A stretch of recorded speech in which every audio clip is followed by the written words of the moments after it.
What's going on, man? Doing all right. Welcome to Knoxville.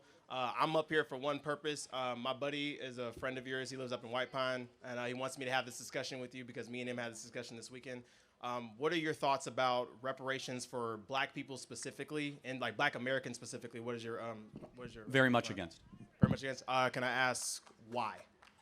Well, first and foremost, I don't believe that we should ever pay monetary damages to people where nothing bad happened to them, just because they are related to a group of people where something bad happened to them. Okay.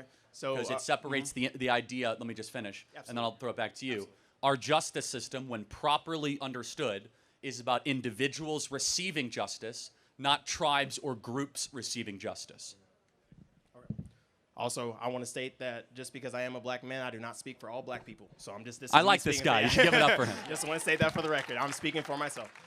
So, all right. So definitely hear you on that. And even for me, when it comes to reparations, for me personally, I don't believe that it should be a check. I think that reparations can look like many different things, whether it's like investment in institutions, more like, better schools, hospitals, all that kind of stuff.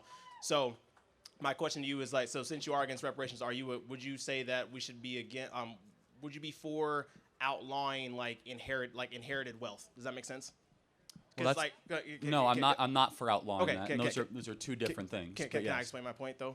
All right. So my point to that is that so what I hear for the argument against reparations is that Black people today, obviously we weren't there, for slavery, segregation, all of that kind of stuff. So we've done nothing to deserve that, because all the people who should have gotten it, actually not even probably, who should have gotten it, are either long gone or whatever. Now there's still some who are still with us today, but that's a conversation for another day.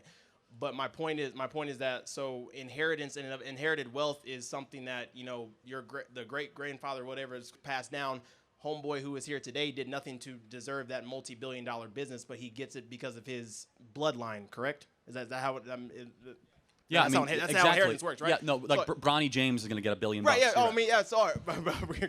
great example. So what I'm saying is that I guess what I'm trying to say is that I believe that reparations in and of itself, one, I don't think that the argument is formed right, and two, I believe that it's kind of a reverse inheritance, if that makes sense, where it's where it's yes, Black people, like me personally, yes, I did not have to suffer through Jim Crow, slavery, or whatever, but all those choices that were made in those times have gotten necessarily me to where I'm at now. Got it. So let me tell you where we have a difference of opinion. Okay, absolutely. Okay? So we as conservatives tend to underemphasize this idea of many legacies of suffering.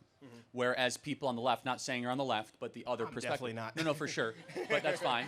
No, that's fine. Let's just say the other side of the argument tend to emphasize that you are stuck because of something that happened to you many generations prior. We believe, absent very unique circumstances in the United States of America, that is almost never true. For example, we think every individual should be judged by their own actions, their own character, and their agency. Now, let's play this out, though.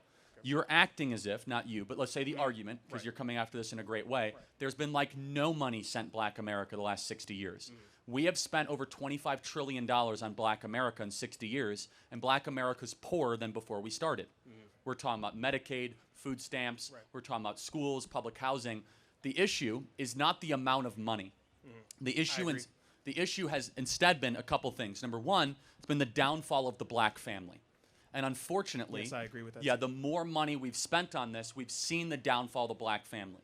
Just some numbers super quick.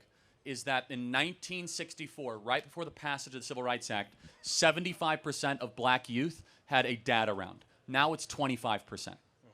So only 25%. So 1 in 4 kids have a dad around. Black dads are no longer a big part of young kids' life. It's a very big problem that has huge ramifications. Then finally, on the reparations argument, that comes into just more concrete questions. Where do you draw the line? Who defines it? And also, why would you tax, for example, somebody like me? My ancestors fought on the Union side of the Civil War, so I got to go pay more money, even though my ancestors did the right thing. No offense if you guys fought for the Confederacy. That's not trying to, drum up any, it's all good. We're all Americans now. I'm not. Why should I have to then go pay for something that my ancestors did correctly? Finally, it's how do you prove it? This is not your argument, but it's a hilarious contradiction. The very same people who tell you that voter ID is racist want all of a sudden black America to prove that they're the descendants of slaves 7 generations ago. Like, let me go get my paperwork together. I thought it's racist to ask people for their paperwork. Anyway, the whole thing's crazy. But here's the more important thing that I think we can agree on. Okay. That we should have a opportunity colorblind compact. We need to have school choice in this country so kids can go to better schools and have more mobility. Number 2, reconstitute the black family. And finally, this is one that you might agree on because you're not a liberal, is that we need to no longer import foreigners that are going to undercut the wages of workers of all races, especially black Americans. I agree. And so what we've done is we imported Nicaraguans and Guatemalans to come take low-wage labor, and we didn't want to pay our own Americans those jobs. So final thoughts on those points.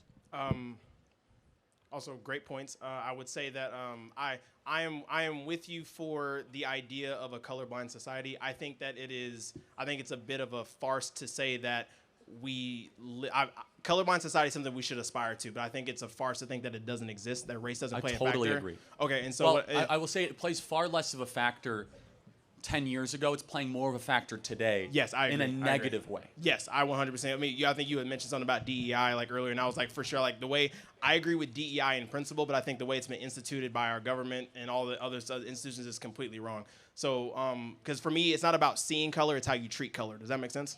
Everyone's going to see color. And yeah, exactly. You're right. Yeah, and so it's an ideal that is admirable, being colorblind. Right. The problem with what we were promised with the Civil Rights Act, we were promised a colorblind society. We now have a color-obsessed society. And it's a breakdown of that promise.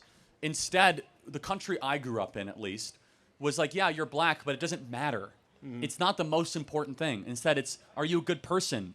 How do you act? How do you treat other people? Are you a Christian? Like, what is your worldview? I want to get back to that. Of course, we're still going to see differences, but I want to de-emphasize them to a place where we look at each other as fellow human beings and fellow American citizens. Thank you so much, man. Appreciate it.